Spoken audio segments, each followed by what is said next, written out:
na kinabukasan para sa taong bayan, lalong-lalo na po dito po sa lungsod ng Cabanatuan. Kasama po ang bayan ng Bungabon, Laur, Gabaldon, General Natividad, Palayan at Santa Rosa. So yan po ang ating pag-uusapan ngayon dito sa ating programang si Jay sa Double J. So siguro po mas magandang talakayin po natin naman what if kung wala po ang mga road network, kung wala po ang mga eskwelahan dito sa lungsod ng Cabanatuan, kung wala pong magandang daloy ng kuryente. So maganda pong pag-usapan yan. Pero bago po ang lahat, hayaan niyo po munang bumati din po sa inyo ang ating pong nag-iisa, congressman ng ikatlong distrito, wala pong iba, elect Congressman Jay Vergara. Good morning po, Kong Jay.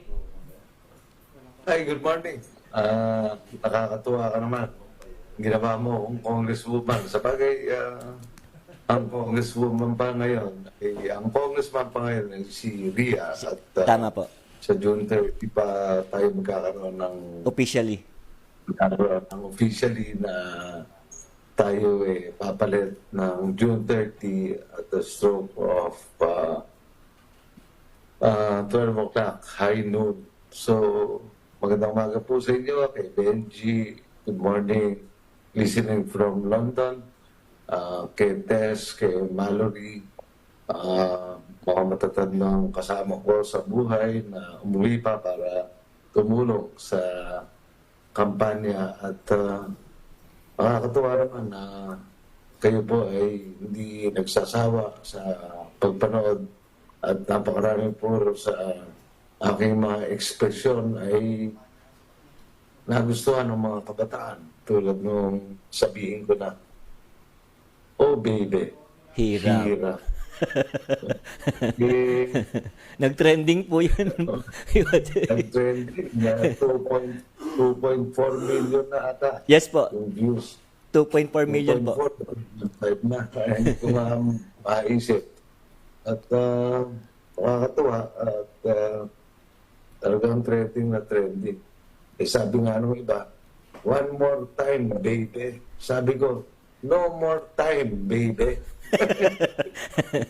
Wala na kayong panahon, baby.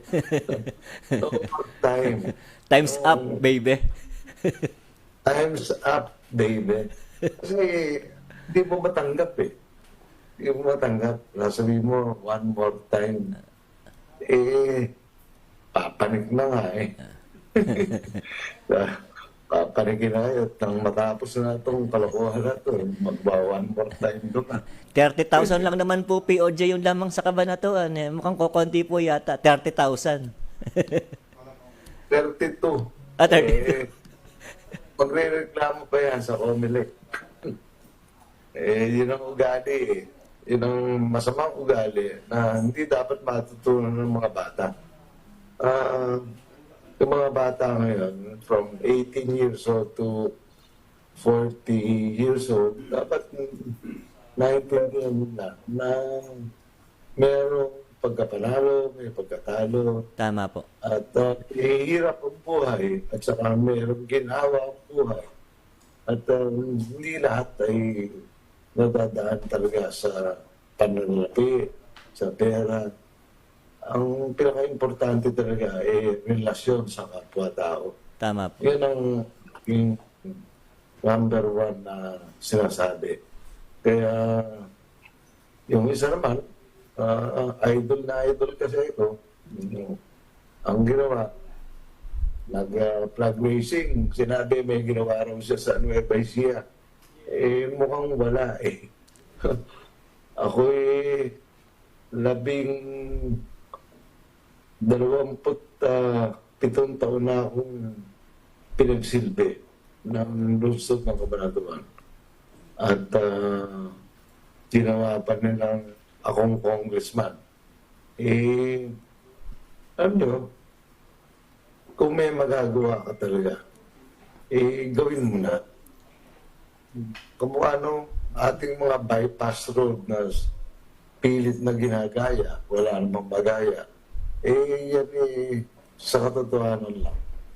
Yung mga Vergara Highway na yan, sinasabi ko nga, pangakong Tilpad Highway yan. Hindi naman Vergara talagang pangalan yan para sa mga kabataan. Ang unang pangalan yan ay pangakong Tilpad Highway. Tama. Na kung saan, nung malibre, yung mga highway na yan at hindi tayo naningil ng toll gate, sino ba ika nagpagawa niya? Naging parating salita na lang, Vergara nagpagawa.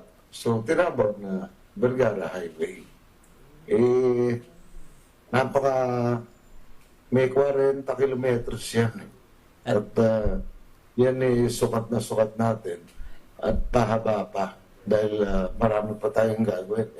Isipin mo, 40 kilometers on top of the 237.8 kilometers na pinasimento ko sa lungsod ng Cabanatuan.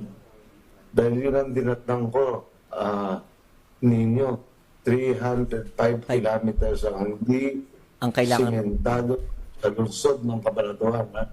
Pwera yung pangakong tinipad o yung Vergara Highway. POJ, At ako'y paano po kaya kung hindi nyo naisipan yung pangakong tinupad highway at yun pong 305 kilometers na dapat sementuhan ay hindi na sementuhan, ano po kaya ang kabanatuan? Wala. Sa totoo lang, kung matagal ko na sinasabi, infrastruktura ang susi sa progreso. Tama. Yun lamang. At ang infrastruktura, hindi karsada lang. Ang infrastruktura, kasama ang telepono, na na-solve yung telepono dahil sa isang bagay. Na-solve yung telepono dahil nagkaroon tayo ng mga cellphone. Cellphone. Tama. Cellphone. Technology. We have cellphone. Kung hindi, naku, napakahirap din. At malaking bagay talaga yung technology. At kung hindi tayo nagkaroon ng cellphone, matagal yung komunikasyon. Tama. Pangalawa, sa pangatlo, road network, kalsada. Pagkayari ng kalsada ay telepono. Kuryente. At higit sa lahat, kuryente. Alam mo ba, ninyo, Opo. na nitong linggo, hanggang province of Aurora, walang kuryente.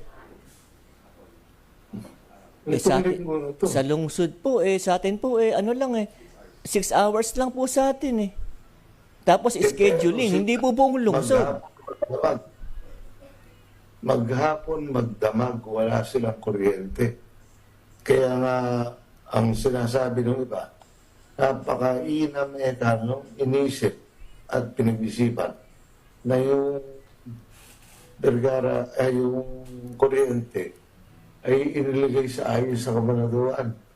At kung hindi inilagay sa ayos sa Cabanatuan yung elektrisidad, walang mangyayari talaga. Tama po. What if po What if kung wala po tayong magandang daloy ng kuryente sa lungsod ng Cabanatuan? Ano po kaya ang Cabanatuan ngayon kung wala po yun, POJ? Wala. Kaya isipin mo, yung mga negosyante sa Cabanatuan, nakikinabang Kasi, Tama. pagka walang kuryente, pupunta rito para mag-mall Tama. sa Cabanatuan. Pupunta rito para magliwat sa Cabanatuan. Yung mga may pera, walang pera, pupunta ng SM, pupunta ng NE, pupunta ng Robinson. Walter Mart, pupunta ng Robinson, pupunta sa SNR, pupunta sila sa Vista Mall, lahat, All Homes, dati pupuntahan nila. At may ibsan kasi yung hirap nila. At sino naman nakikinabang? Siyempre, yung mga negosyanteng tiga-Cabanatuan dahil kakain sa kanila, bibili sa kanila, Tama po. at pag bibili sa kanila, iikot yung ekonomiya nung kabanatuan. Ang nakita ko, sa katotohanan lang, ilang taon na bang nagsisilbi itong mga umali? 21 taon na ito nagsisilbi. Nung maging governor, 2007, 18 taon na. 18 taon nang walang progreso ang Nueva ang may papagmalaki. Kita mo, pagka naglagay sila ng mga commercial ad, ang pinakikita nila, kabanatuan. Hindi naman sila gumawa sa kabanatuan. Wala silang ginawa sa kabanatuan kung hindi puro covered court. Kaya nga, no more time, baby. Hindi na pwede yung one more time, baby. No more time, baby. Wala na. Hindi na. Hindi na kayo pagbibigyan ng Nueva Ecija. Hindi na kayo pagbibigyan ng kabanatuan. Papanik na ang Vergara yan.